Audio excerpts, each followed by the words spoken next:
자, 질문하세요.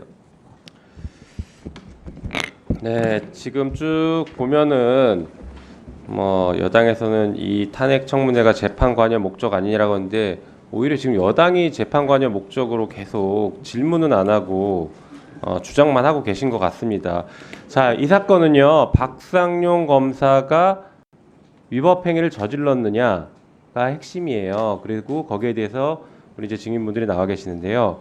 보면은 허위 증언, 진술 요구, 회유 협박 이런 것들이 있었냐가 굉장히 중요한 한 가지 사유고요. 또 공범을 분리시켰냐, 또 하나는 접견 절차를 위반했느냐, 그리고 변호사까지 동원해서 회유했느냐, 이런 것들이 이제 중요한 탄핵 사유입니다.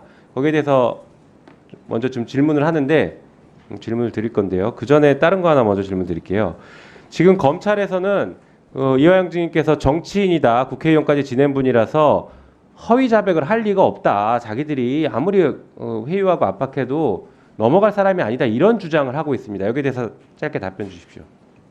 그때 당시 상황은 누구라도 인간이라면 누구라도 좀 견디기 어려웠을 것입니다. 제 주변 사람들 모두에 대해서 수백 회 압수수색을 진행하고 제가 듣기로는 제 사건과 관련해서 경기도에서 압수한 문건만 5만 건이라고 하는데 저와 관련된 주변 정치인을 포함해서 지인을 포함해서 저와 그동안 관계를 맺었던 심지어 저 처와 가족들까지 검찰이 압박해서 실제로 이 옆에 있는 지금 저와 같이 일했던 경기도 평화협력국장인 신명석 국장은 실제로 구속까지 시켰고 그 상황에서 그 모든 사람들을 다 구속시킬 것이다라는 압박을 했었습니다. 그리고 또 저에 대해서 별건의 별건을 수십 건 수사를 하면서 이 사건 등으로 저에게 징역 10년 이상을 반드시 살게 만들어 줄 것이다.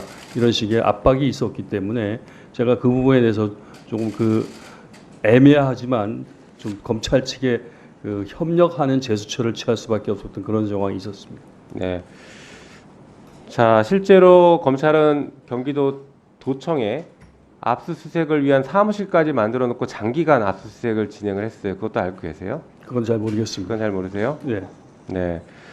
자, 뒤에 이제 김강민 변호사 계시잖아요. 이거 짧게 하나 묻고 넘어갈게요. 허위 자백을 한다. 그러니까 진술의 임의성이 있냐 없냐가 다툼이 생길 때 진술의 임의성은 검사가 입증해야 됩니다. 맞습니까?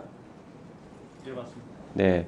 실제 대법원 판례에 이런 내용이 있어요. 알선수재 사건의 공여자 등이 별건으로 구속된 상태에서 10여일 내지 수십여일 동안 거의 매일 검사실로 소환되어 밤늦게까지 조사를 받았다면 이들은 과도한 육체적 피로, 수면 부족, 심리적 압박감 속에서 진술을 한 것으로 보여져서 그 임의성을 의심할 만한 사정이 있고 검사가 의문점을 해소하지 못했기 때문에 증거 능력이 없다. 이렇게 판결한 게 있습니다. 알고 계십니까? 예, 알고 있습니다. 네, 지금 이런 사안들이 검사가 입증을 해야 되는 상황이라고 보시지 않으세요? 어떠세요? 네, 당연히 그렇게 생각합니다. 당연하죠. 지금 의혹을 제기했으면 의혹을 제기한 사람이 입증하는 게 아니라 검사가 입증을 해야 되는 상황인 것이죠. 네. 네, 들어가십시오.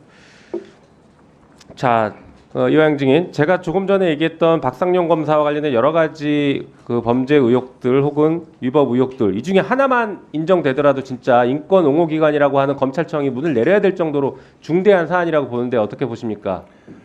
물론 그렇고 지금 의원님이 말씀하셨던 짧게 답변해 그 주십시오. 부분 모두가 다 해당되기 때문에 네. 이후에 제가 증언을 할 때 그 부분들에 대해서 구체적 증언을 하고 싶습니다. 그러니까 그 부분들에 대해서 네. 한 부분을 좀 잘라서 질문을 해주시면 네, 짧게 답변 주시면 그 정황에 대해 제가 답변을 더 예. 질문 드릴게요. 자, 일단 공범 분리 먼저 좀 말씀을 드려보고 싶은데 이제 공범 분리는 검사실에 불러서 거기서도 분리를 시켜야 되겠지만 지금 여당에서는 저 대질 조사한 거다 이렇게 지금 자꾸 빠져나가고 있지 않습니까? 네. 실제 대질 조사가 이루어지지 않고 그냥 공범들 불러서 그들에게 편의 제공하고 했던 적이 있습니까? 없습니까? 아까 위원장님 소위 말하는 진술 세미나. 질문에서 말씀드린 것 같이 수십 차례 있었습니다. 그렇죠.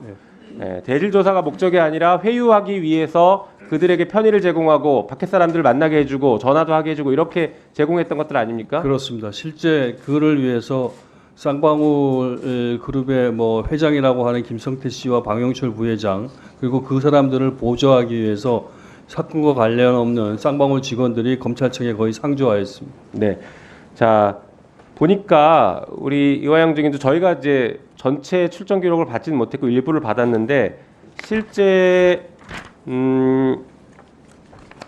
이게 6월 30일 날 보니까 김성태, 방용철, 안부수 네, 이런 분들이랑 이화영 증인이 같이 조사를 받았어요. 1313호에서. 네. 이날 4시 만났던 거는 날짜는 정확히 기억 안 나실 수도 있는데 그런 적은 있었잖아요. 자, 기록을 갖고 있기 때문에 네. 예, 그날 자, 있었습니다. 그래서 질문 드립니다.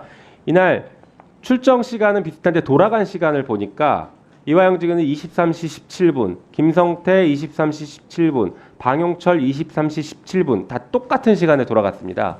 혹시 이거 돌아가실 때 같은 차로 갔습니까? 뭐 당연히 같은 차로 갔습니다. 네, 어떤 차로 갔습니까?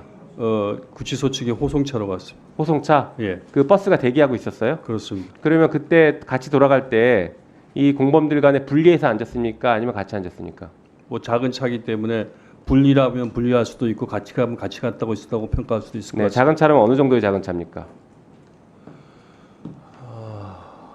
몇 인승 정도? 12인승? 12인승 정도? 예, 작은 차들은 그럼 이때 돌아갔을 때는 그 지금 얘기했던 이 사람들 말고 다른 사건의 다른 피의자들, 모르는 피의자들 이런 사람들도 있던가요? 구속된 없었습니다. 없었어요? 네. 자, 보니까 이렇게 한 번만이 아니라 새벽에 돌아간 적도 굉장히 여러 번 있었어요.